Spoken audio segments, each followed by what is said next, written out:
मैं इस समय औली में हूँ।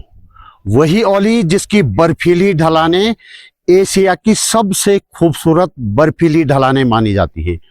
वही औली जो शीतकालीन खेलों के मामले में विश्व मानचित्र पर अपना नाम दर्ज करवा चुकी है।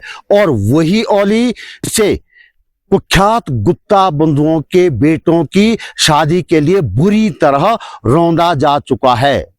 उत्तराखंड में चमोली जिले के जोशीमठ शहर के ऊपर करीब 3000 मीटर की ऊंचाई पर है औली, और ये एक खूबसूरत पर्यटक स्थल भी है। लेकिन आज औली तिल तिल मर रही है, औली बर्बाद हो रही है। औली को बचाने के लिए कुछ लोग यहाँ लगातार कुछ दिनों से धरना दे रहे हैं, और रात को 3000 मीटर की ऊंचाई पर इस ठंड में बर्फीली हवाओं के बीच लोग यहाँ धरना दे रहे हैं। हम जानेंगे कि औली क्यों मर रही है, और धरना देने वाले लोगों से भी हम बातचीत करेंगे। ये औली की ये ढलानें हैं जो आप शायद मेरे पीछे देख पा रहे होंगे।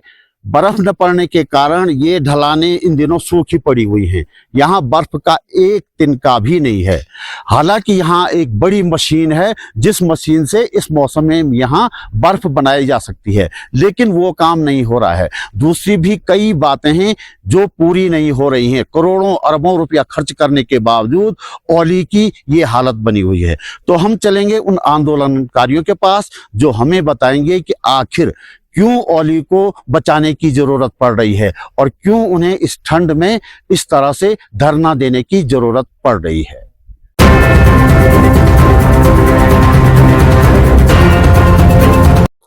नमस्कार, मेरा नाम है त्रिलोचन भट्ट और मैं करता हूं जन सरोकारों की बात बोलेगी चैनल घोर आर्थिक अभावों के बावजूद चलाया जा रहा है, और इसलिए चलाया जा रहा है कि सच्चाई का एक छोटा सा अंश ही सही हम आप तक पहुंचा सके। हमें आपके आर्थिक सहयोग की जरूरत है। वीडियो अंत तक देखिएगा।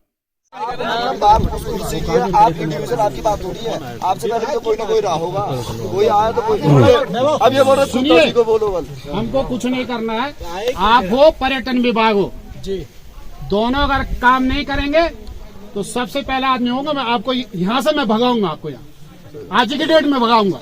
पहले आप तय करो, ऐसा नहीं खिलवाड़ मत करो किसी के साथ। मेरे साथ इस समय विवेक पंवार जी हैं। ये औली बचाओ आंदोलन चल रहा है, इसकी अगुवाई एक तरफ से कर रहे हैं पंवार जी। तो पंवार जी, क्यों ये आंदोलन चला रहे हैं, किससे बचाना है औली को? देखो, लोगों की नजर में ये अभी आया, इस समय सारे स्थानीय हमारे जो व्यापारी भाई हैं, मेन चीज है इसमें जो स्पोर्ट्स से जुड़े हुए लोग हैं, सारे खिलाड़ी लोग हैं, और इस समय पूरी की पूरी जनता का इस समय बहुत अच्छा समर्थन है यहाँ पे। हालांकि ये 15-20 साल से, जब से 2003-04 से मतलब जब ये काम शुरू हुआ, पहली किस्त इन लोगों को गई 86 लाख की आइस स्केटिंग रिंग के लिए और बाकी तमाम योजनाओं के लिए। लेकिन इसमें साउथ एशियन गेम के समय से ही यहाँ पर सवाल उठने लगे यहाँ पर, और आप पुराने रिपोर्ट देखेंगे अखबार वगैरह में भी, तो उसमें उसी समय से कई सारे चीजों पे लोगों को संदेह होने लगा कि गुणवत्ता के मामले में जो काम बोला गया है, कागजों में कुछ काम है, हो कुछ और काम रहा है। और तब हमने इसकी सारी छानबीन करनी शुरू की, कई सारी RTI वगैरह लगाई, तब जाकर के हमको ये पूरा सिस्टम समझ में आया। कई गड़बड़ियां अभी गिना रहे थे, तो क्या क्या गड़बड़ियां? देखो, इसमें हम लोगों ने इसको 3 भाग में, इसमें 2 भाग में डिवाइड करा था कि आज ये औली के लिए जो आप औली में खड़े हैं यहाँ पर, इसमें इसको कैसा होना चाहिए था, करंट सिचुएशन कैसी है। करंट सिचुएशन में आप कुछ भी लगाओ, आप सबसे पहले लेते आप रोड से इधर आए, आने के जो भी रास्ते हैं रोड के माध्यम से या रोपवे के माध्यम से, रास्ते दोनों के दोनों बंद है। रोपवे आपको पता है बंद हो गई, रास्ते ऐसे हैं, पूरी रोड क्षतिग्रस्त है, गाड़ियां नहीं है पार भी। जब भी आ रहे हैं यहाँ पे से गाड़ियों को बहुत नुकसान हो रहा है, पूरा चैम्बर वगैरह टूट रहा है, और इसका यहाँ आना बहुत मुश्किल है। यहाँ पे औली तक पहुंचना ही बहुत मुश्किल है। और दूसरी बात आते हैं उसके बाद, जब अगर यहाँ पहुंच भी जाएंगे, उसके बाद इनको बहुत पैसा मिला था गढ़वाल मंडल विकास निगम को, पर्यटन विभाग ने दिया था, सरकार ने जो दिया था, और यहाँ पर बड़े बड़े होटल मिले, प्रॉपर लग्जरियस रिजॉर्ट वगैरह बने, इतने हाई एंड के बने थे। आज वो पूरे क्षतिग्रस्त है उस तरीके से। बताया कि यहाँ आने का जो रास्ता है, उसके बाद आपको मैंने बताया होटल की यहाँ पे जो एकोमोडेशन की क्या स्थिति है, उसके बाद औली जिस चीज के लिए फेमस था, उसके बाद हमने जो जहाँ ये सारी स्कियां और इक्विपमेंट रखा था, ये बहुत कीमती है, जो मैंने बताई छोटी छोटी मशीनें हैं जिससे इसकी को बनाया जाता, मरम्मत किया जाता, फिट किया जाता है, ये सारा टेक्निकल काम है। तो उसको संभालने के लिए, उसको चलाने के लिए इनके पास कोई टेक्निकल लोग नहीं है। कभी मतलब जो रिसेप्शनिस्ट उसको भेजा जाता है, कभी कोई कुक है उसकी ड्यूटी वहां लगाई जाती है। तो आप मान के चलो एक स्किल्ड एक इंजीनियरिंग तरीके का जो डिपार्टमेंट चाहिए, जब वो हो गई नहीं तो वो कहाँ से करेगा? यही तो हालत होती है, लेकिन उनको चलाने वाला नहीं, उनको नहीं है। और एक आप इसकी और ये देखो इसी इक्विपमेंट में देखो, इसकी बहुत लंबी है पर मैं संक्षेप में आपको बताऊंगा। ये तो स्कीइंग की बात होगी। अब उसके बाद आते हैं यहाँ स्लोप पे। इस स्लोप में जो इतना हल्ला हुआ है कि यहाँ पे बर्फ नहीं बन रही है, तो इसके लिए पूरा इंफ्रास्ट्रक्चर लगा हुआ है, पूरी मशीनें लगी हुई है। बराबर। हाँ, ये पूरा का पूरा इतना बड़ा, ये 2-3 किलोमीटर में ये पूरा इंफ्रास्ट्रक्चर लगा हुआ है। अब उसको चलाने वाला इनके पास एक भी आदमी नहीं है। तो ये समस्या आज की नहीं है, जब से बना तब से आज तक इन्होंने एक भी आदमी उसके लिए नहीं रखा। कोई भी इंजीनियर्स या कोई भी टेक्निकल आदमी इनके पास नहीं है जो इस मशीन को चलाए। और अब मतलब तरीके की बातें की जा रही है। पहले तो आदमी नहीं है तो चलेगा कैसे? कौन इसको चलाएगा? क्या कोई कुक चलाएगा, कोई रिसेप्शनिस्ट चलाएगा? कौन इसको चलाएगा? तो सबसे बड़ी तो सबसे पहले मैन पावर की समस्या है। उसके बाद है मशीनों के रख रखाव। वही बात आ गई, वो सब एक कड़ी जुड़ी हुई एक दूसरे से कि मैन पावर नहीं होगी तो मशीन ऐसे। आप देखोगे थोड़ा मेरे से ऊपर जब जाओगे तो वहां पर कई 100 करोड़ की एक इतनी छोटी छोटी मशीन है, उसको स्नो गन बोलते हैं, मूविंग वाली। वो ऐसी बाहर पड़ी हुई है कई सालों से, पूरा जंक लगा हुआ है उस पर। अभी हम लोगों ने एक निरीक्षण किया था, नीचे से टीम जब आई थी सचिव लेवल से, तो हम ऊपर भी गए थे। तो वहां पर ऐसा लग रहा था जब उसके दरवाजे खुले तो कई सालों के बाद वो दरवाजे खुल रहे होंगे। पूरे मकड़े के जाल लगे हुए थे, पूरा का पूरा सीलन से बंद था। और उसके अंदर इतने छोटे से उसमें कई 100 करोड़ का, 100 करोड़ में ऐसे बढ़ाने के लिए नहीं बोल रहा हूँ आंकड़े, हमारे पास इसके दस्तावेज हैं, उतने 100 करोड़ का पूरा ये मशीन है और उसको इस तरीके से बिल्कुल छोड़ा हुआ है। तो तमाम चीजें हैं। आप आइस स्केटिंग चोरी की बात कर रहे थे। हाँ, इसमें क्या है, जैसे मैं आइस स्केटिंग रिंग उसको कई बार बनाने की बात कर दी है और कई बार इनके ही जो आरटीआई में है, इनकी निर्माण एजेंसी ने बोला ये बन गया है, अब इसको हैंड ओवर करो। फिर और ये वो स्केटिंग रिंक है जो ओली से करीब 1 किलोमीटर दूर है करीब। और ये डेवलप की जा रही है यहाँ पे स्केटिंग रिंक। और इसको लेकर भी तमाम तरह की बातें हैं, तमाम तरह के भ्रष्टाचार इसमें हो रहे हैं। तो ये किस तरह का भ्रष्टाचार इसको बनाने में हो रहा है, कुछ लोग इसके खिलाफ नारेबाजी भी कर रहे हैं। यहाँ पे इकट्ठा हुए हैं ये लोग और बता रहे हैं कि किस तरह से इसमें अनियमितताएं हो रही हैं, भ्रष्टाचार हो रहा है। और ये केमिकल ऐसे स्लैब में जाता ही नहीं है, प्लास्टर में जाता है, प्लास्टर में। और ये डाल रहे हैं और सील बाल्टी से पता नहीं कैसे डाल रहे हैं, मेरे समझ में नहीं आ रहा। बाल्टी सील और कैरम में उसमें डाल दिया, कैसे डाल रहे हैं समझ में नहीं आ रहा। पूछे इनसे कहाँ गए वो चश्मे वाले थे, पूछे कि कैसे डाल रहे हैं सील बाल्टी से। जैसे बता रहे हैं इस सील बाल्टी से बता रहे हैं केमिकल, और वो भी गलत केमिकल, और वो भी वो केमिकल नहीं है जो डलना चाहिए। इससे जारी है ये जो आपका डॉक्टर का जो ये 101 है, आप बिना वर्क ऑर्डर के काम चल रहा है। गूगल में भी आप अगर इसे सर्च मारेंगे तो आप देखेंगे कि ये जो केमिकल है, इस केमिकल का उपयोग घरों में जो प्लास्टर होता है हमारा, जो हम प्लास्टर करते हैं उसमें डाला जाता है ठंडियों के टाइम पे कि हम प्लास्टर को जल्दी सेट कर सकें। और बताता हूँ, जब इस डिब्बे की सील ही नहीं खुली है, ये डब्बा अभी हमारे सामने यहाँ पे आया है, तो यहाँ पे जब ये आया है तो मिक्सचर मशीन से जो मसाला बना और जो ये आरसीसी यहाँ पे हुई, इसमें जब ये केमिकल डला ही नहीं तो आपने कैसे इस केमिकल को डाल दिया बिना। और तुम सतीश जी से मैं थोड़ा सा बात करना चाह रहा था। और तुम सतीश जी लगातार इस ओली में जो भ्रष्टाचार हो रहा है उससे जुड़े हुए हैं, इस आंदोलन से भी जुड़े हुए हैं। तो ये स्केटिंग रिंक जो है यहाँ पे बन रहा है, जो इसमें किस तरह से भ्रष्टाचार हो रहा है? देखिए, भ्रष्टाचार इसमें ऐसा है कि इसकी परिकल्पना ये थी कि ओली जो है पूरा क्षेत्र का ये एक पार्ट है, यानी जो स्कीइंग को लेकर के और जो पूरा रिजॉर्ट था उसका एक हिस्सा था। और ये सोचा गया कि उसी का जो है स्कीइंग का एक पार्ट है स्केटिंग, आइस स्केटिंग इसमें होना था। उसके लिए 2003-04 से ये परिकल्पना हुई और 2017-18 में कि ये फाइनल हुआ कि यहाँ ये बनना है। 20 में इन्होंने कह दिया कि ये बन गया है। इसका बाकायदा जो है, जो पर्यटन मंत्री हैं सतपाल महाराज और जो भाजपा के प्रदेश अध्यक्ष हैं महेंद्र भट्ट जी, उन्होंने जो है जोशीमठ में, यहाँ से 13-14 किलोमीटर नीचे जोशीमठ में इसका उद्घाटन कर दिया 2020 में। इसका उद्घाटन भी हो चुका है। हाँ, उद्घाटन हो चुका और ये माना गया कि ये बन चुका है। उसके बाद जो है स्केटिंग की जो है प्रतियोगिता होनी थी, लेकिन क्योंकि पता था कि ये बना नहीं है तो फिर इन्होंने आनंद फानन में देहरादून में जो है, आपको पता है परेड ग्राउंड के पास फिर दूसरा एक स्केटिंग रिंग बनाया और वहाँ इसकी प्रतियोगिता आयोजित कर दी। और 2020 से लगातार ये बात कही जाती रही कि बन गया है, लेकिन ये बना नहीं।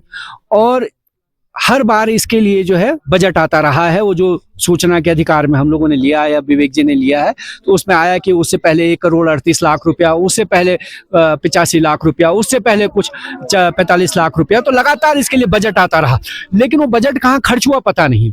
ये लाइट्स जो इसके चारों तरफ लगी हैं, आप देख रहे हैं, एक लाइट इसमें नहीं जलती है। अब पूरा 1 किलोमीटर का रास्ता हम तय करके आए हैं, औली से लेकर 100 से ज्यादा ये जो है सोलर पैनल लगे हैं, सोलर लाइट लगी हैं, उनकी बैटरीज गायब हैं। ये सामने औली है और ये आप देख रहे हैं एक खंबा, ये सोलर लाइट का है। औली की जो प्राकृतिक ढलान है वहां से लेकर करीब 1 किलोमीटर दूर जहां हम हैं, यहाँ एक स्केटिंग रिंक बनाई जा रही है और इस 1 किलोमीटर के करीब के रास्ते पे 100 से ज्यादा इस तरह की सोलर लाइट लगाई गई है। एक की कीमत बताई जा रही है 25,000 रुपये, लेकिन इन तमाम सोलर लाइट को हम देखते हुए आ रहे हैं, किसी में भी बैटरी नहीं है, सबकी बैटरियां निकाली जा चुकी हैं। 100 से ज्यादा सोलर लाइट की बैटरियां निकाल दी गई हैं, लेकिन ये किसने निकाली, इसकी जिम्मेदारी, इसके रख रखाव की जिम्मेदारी किसकी थी, ये किसी को कोई पता नहीं है। 40 से 60 लोगों का एक स्टाफ होना चाहिए, तब जाकर के तुम्हारा ये पूरा सिस्टम चलेगा। और आज तो कोई नहीं, तो हम बोलो चलाओ चलाओ, खाली सीधी अपना आप चलत भाई है ना स्टाफ है ना आदमी अपना अपना। औली आंदोलन से जुड़े संतोष कुंवर जी मेरे साथ हैं। संतोष कुंवर जी, आप कह रहे हैं कि यहाँ सारा काम फर्जी हो रहा है, तो किस आधार पर कह रहे हैं? देखो, पहली बात क्या है कि डिमांड है आइस स्केटिंग रिंग की, काम हो रहा है आपका रास्ते का, और रास्ता अगर आप देखो नेचुरल रास्ता है, इस काम को तो होना ही नहीं चाहिए, रास्ता तो बनना ही चाहिए क्योंकि नेचुरल रास्ता बना हुआ है। आप अगर एक नेचुरल आइस स्केटिंग रिंग की बात करते हो, इसे कहा जाता है कि ये नेचुरल आइस स्केटिंग रिंग है।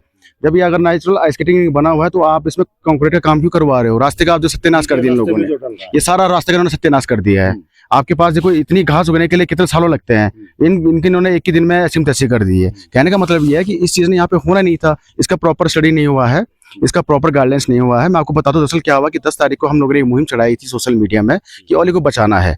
उसी के तहत जो है इन्होंने देखा कि अब ये लोग आइस स्केटिंग पे आएंगे, ये करेंगे वो करेंगे, सरकार तक बात गई।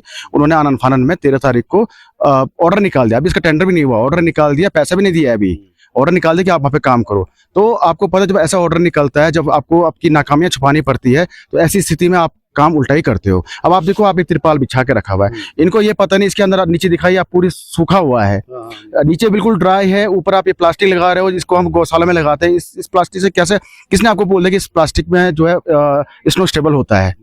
आपको इस चीज का इन्फॉर्मेशन आपके पास गाइडलाइंस है इसकी, आपने किसी ने आपको बताया? आपके पास आप बिल्कुल हवा में तीर मार दिए, आपने सोचा कि प्लास्टिक लगेगा इसको ऊपर बनेगा। इसके सिस्टम अलग तरीके से होता है, इसमें लेयर्स वगैरह बनती है और ये तिरपाल इसमें नहीं जाता, इसके लिए दूसरा तिरपाल आता है, इनको नहीं पता है। अगर इनको चाहिए तो हम इनको आपको भेज सकते हैं। तो इसमें मैं आपको गारंटी के साथ कह रहा हूँ, मैंने अभी DTO साहब को ये बोला, मैं चैलेंज कर रहा हूँ कि इस फील्ड में इसके अंतर्गत ये लोग कर रहे हैं काम, इस स्थिति में बर्फ नहीं जम सकती है।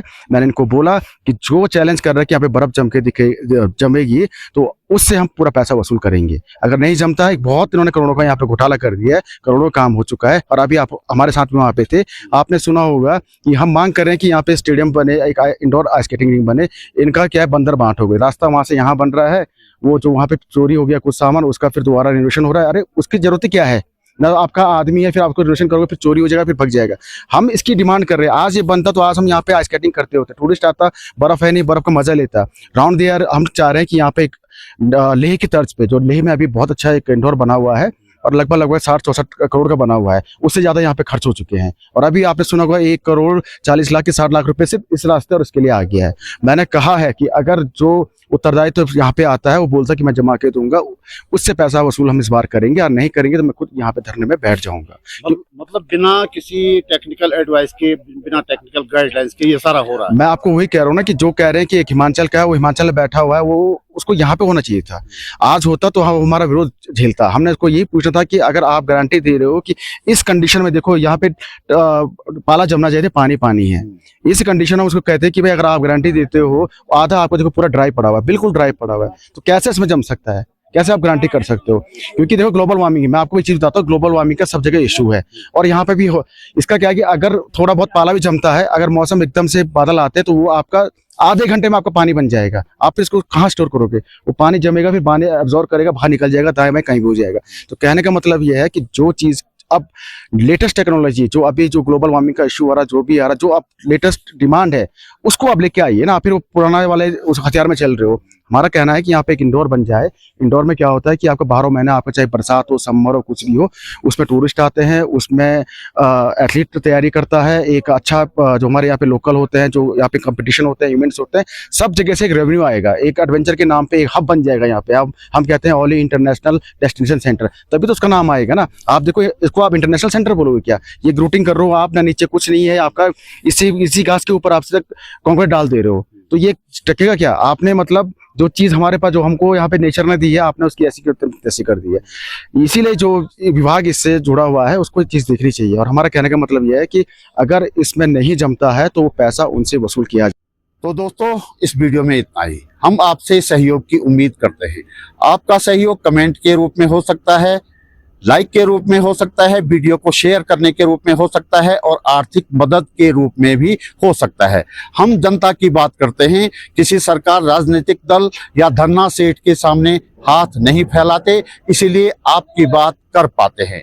यदि आपको लगता है कि हम सही दिशा में काम कर रहे हैं तो सहयोग अवश्य कीजिएगा। जल्दी मिलते हैं एक और मुद्दे के साथ, एक और वीडियो में। नमस्कार।